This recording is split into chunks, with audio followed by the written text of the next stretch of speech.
Bonsoir à tous, merci d'être avec nous pour ce nouveau rendez-vous d'information francophone sur El Oula. Voici les titres de l'actualité. En application des hautes instructions royales, le ministère de l'Intérieur entreprend une refonte globale du concours d'accès au cycle normal de l'Institut royal de l'administration territoriale.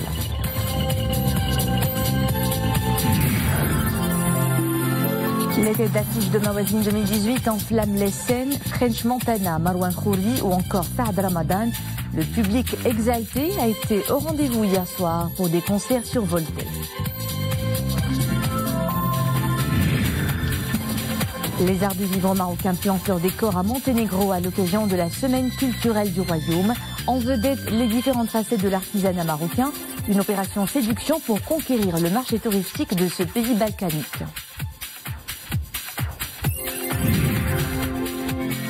Et à Saounet, nous ferons le point sur la situation de la filière des céréales qui enregistre de bonnes performances cette année avec pas moins de 5 millions de quintaux. Le ministère de l'Intérieur entreprend une refonte globale du concours d'accès au cycle normal de l'Institut royal de l'administration territoriale en application des hautes instructions royales. Des nouveautés seront introduites. Ce concours s'est déroulé aujourd'hui à la faculté des sciences juridiques, économiques et sociales de l'Agdal avec la participation de 2000 candidats dont 500 candidates, soit 20%. Chez Abdalioh, Souad Anachat. La refonte globale de ce concours intervient en application des hautes instructions de Sa Majesté le Roi exhortant à la valorisation du capital humain et du système de recrutement du corps des agents d'autorité en ciblant les compétences qualifiées pour des postes de responsabilité. Alors, quelles sont les nouveautés introduites à ce concours stipulé dans un arrêté du ministre de l'Intérieur en date du 25 avril 2018 ?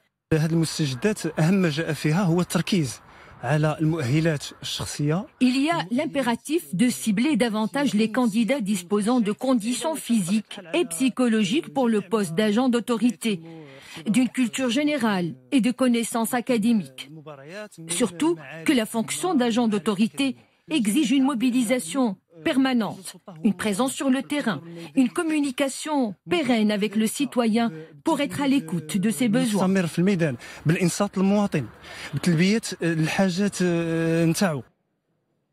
Ajoutez à cela la consolidation de la politique de proximité et l'accompagnement de toutes les initiatives et les projets de développement économique, social et humain et ce pourvoyeur d'emplois.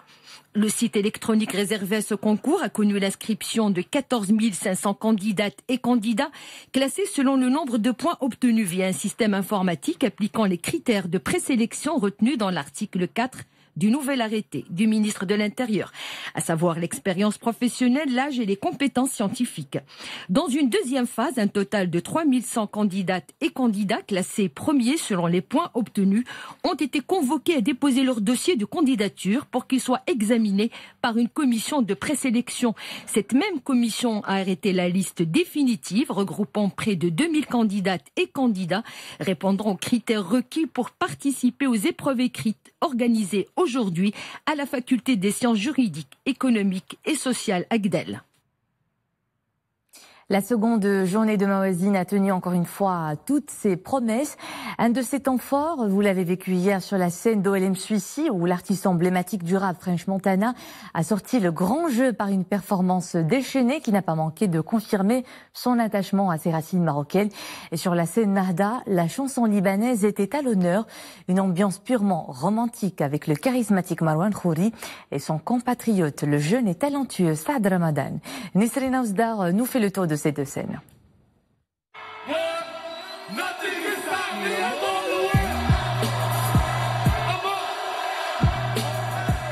Le concert de French Montana a promis d'être chaud, il aura été finalement volcanique.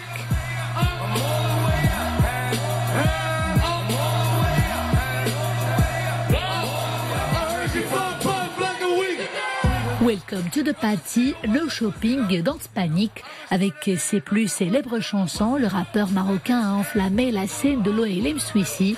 Un beau moment de communion qui a émerveillé des foules impressionnantes de tous les âges.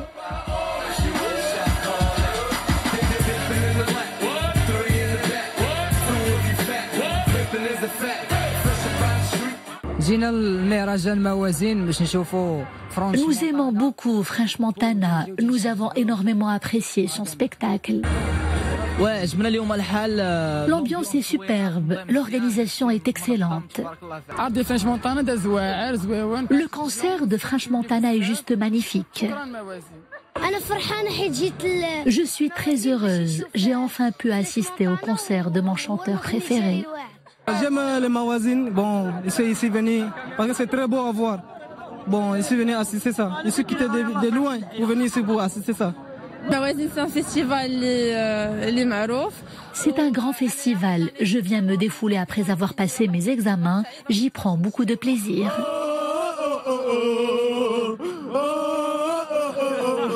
French Montana!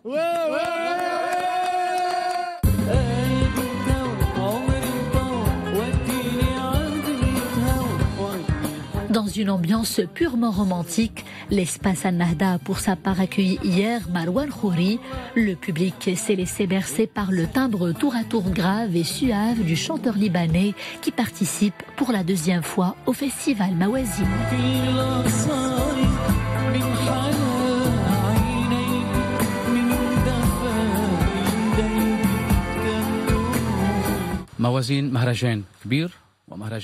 Mawazine est un événement international incontournable. Sa réputation n'est plus à faire.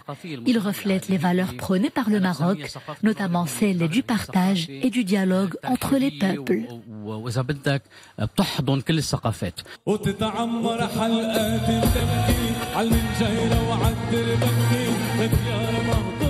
L'espace Al-Nahda a également accueilli un autre porte-flambeau de la chanson Fleur Bleue. Saad Ramadan a chanté ses plus belles chansons au grand bonheur des férus de la chanson orientale.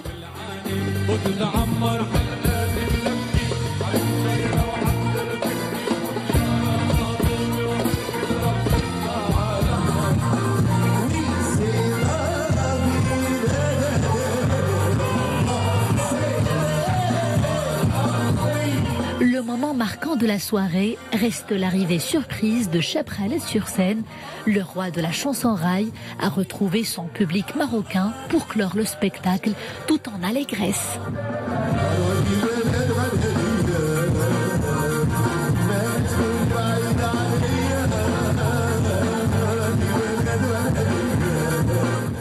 Autre moment festif de cette saison artistique, le festival des Sawira Gnawa Musique du Monde clôturé hier. Et pour cette clôture, des spectacles de fusion sur la mythique place Moulay El Hassan avec le collectif Bena Musical International, Ma'allem Hassan Bassou, le groupe de fusion instrumentale venu tout droit de Brooklyn, Snarky Papi, et une apparition surprise de Ma'allem Hamid Qasri.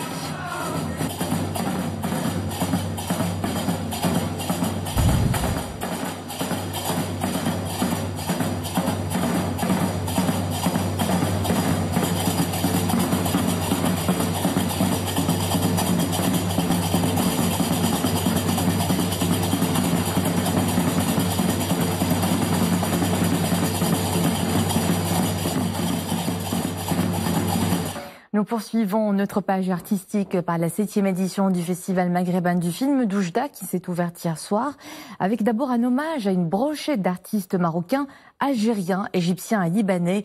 6 longs métrages et 12 courts métrages sont en lice pour s'adjuger l'un des prix du festival qui prévoit aussi la projection de 2 films hors compétition. Rachid Lassavi, Zakaria Moukimpillah. Oujda déroule le tapis rouge aux cinéastes maghrébins. Des acteurs, des réalisateurs et des artistes de différentes sensibilités prennent part à l'événement. Cette manifestation vise à insuffler une nouvelle dynamique au domaine artistique au niveau de la région et à renforcer les échanges entre les peuples et les cultures. Une 7e édition organisée sous le thème « Le cinéma, un langage universel ». Nous voulons confirmer que le cinéma est un langage commun à tous les peuples. Le Festival maghrébin du film s'assigne comme objectif le rassemblement à travers l'art.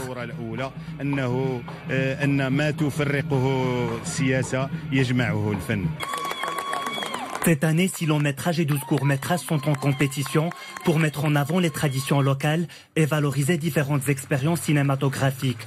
Un vibrant hommage est rendu à des artistes du Maroc, d'Algérie, d'Égypte et du Liban, dont l'acteur marocain Mohamed Khouyi et l'actrice égyptienne Leila Taher.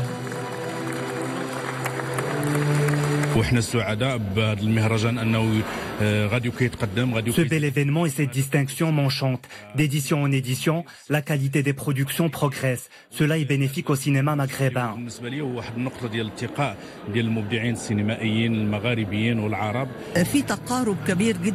Il y a un vrai rapprochement entre l'Égypte et le Maroc. Les deux pays s'apprécient mutuellement. J'ai senti cela dès que je suis arrivé. Les Marocains connaissent bien les œuvres cinématographiques égyptiennes. 5 jours durant, des projections de films, des séminaires et des rencontres avec des écrivains, des dramaturges et des poètes sont prévus.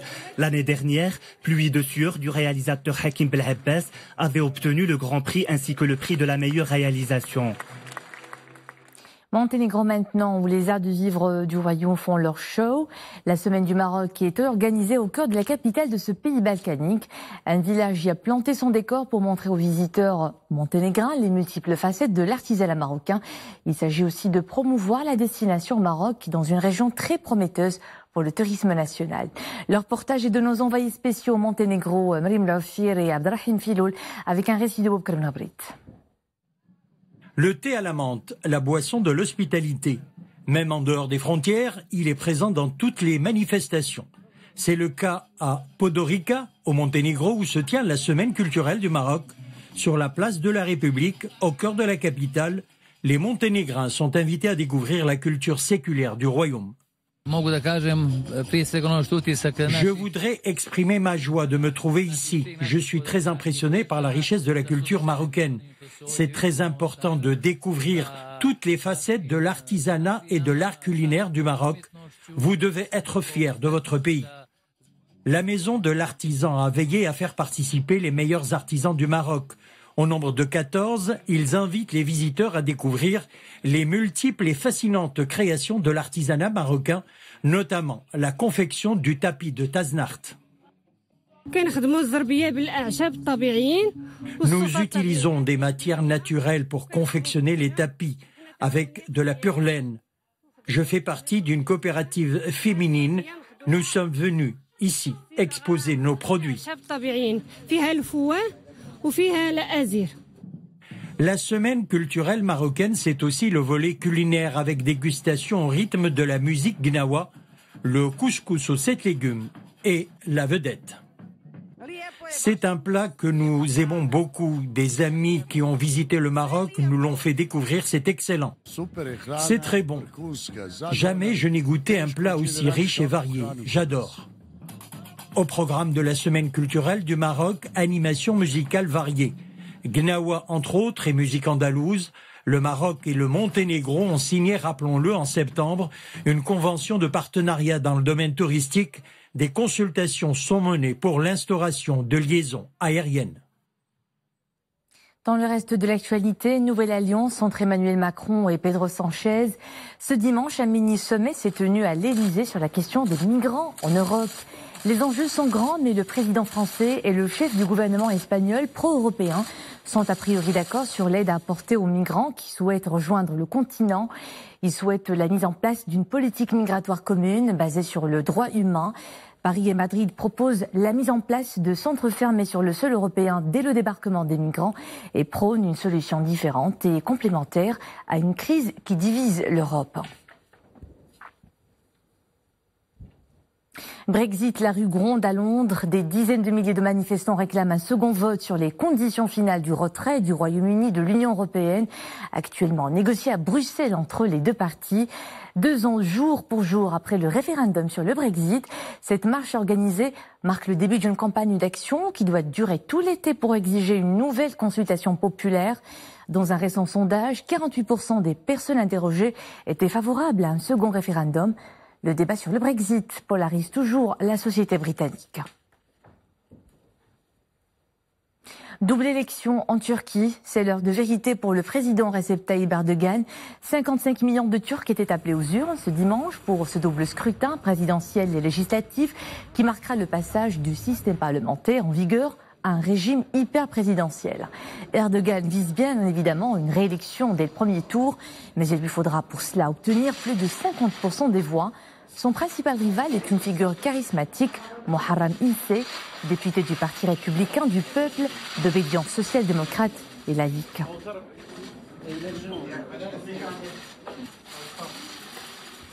Retour à l'actualité du pays pour parler agriculture à Taounet, où comme partout ailleurs, l'heure est à la moisson, notamment dans la filière des céréales qui enregistre de bonnes performances cette année. À la faveur d'une saison pluvieuse, 5 millions de quintaux sont récoltés dans la province. Nabila Koumimi, Mustafa Zahiri, Boubkar Nabrit.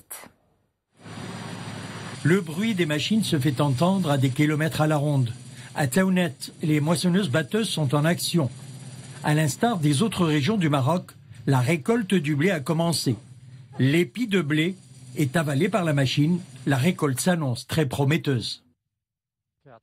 Pour le blé tendre, le rendement peut atteindre les 50 tonnes à l'hectare. Pour la farine, le rendement peut aller de 35 à 40 tonnes. L'année agricole est excellente. Les bottes de foin seront en abondance cette année. La saison agricole est exceptionnelle. Nous récoltons près de 75 quintaux à l'hectare pour ce qui est de la farine de blé tendre. Pour les autres variétés, le rendement varie entre 40 et 50 quintaux à l'hectare. À Taounet, le blé fait corps perdu avec les grandes plaines de la région. Le rendement est en constante amélioration.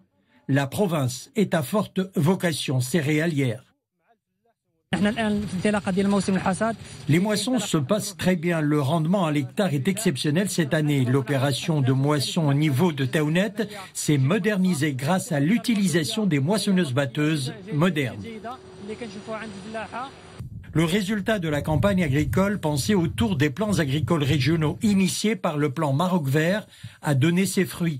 La production annuelle de blé tendre tourne cette année autour de 5 millions de quintaux dans la province. Toujours du sport pour finir. Au mondial de Russie, l'Angleterre écrase le Panama sur un score de 6-1.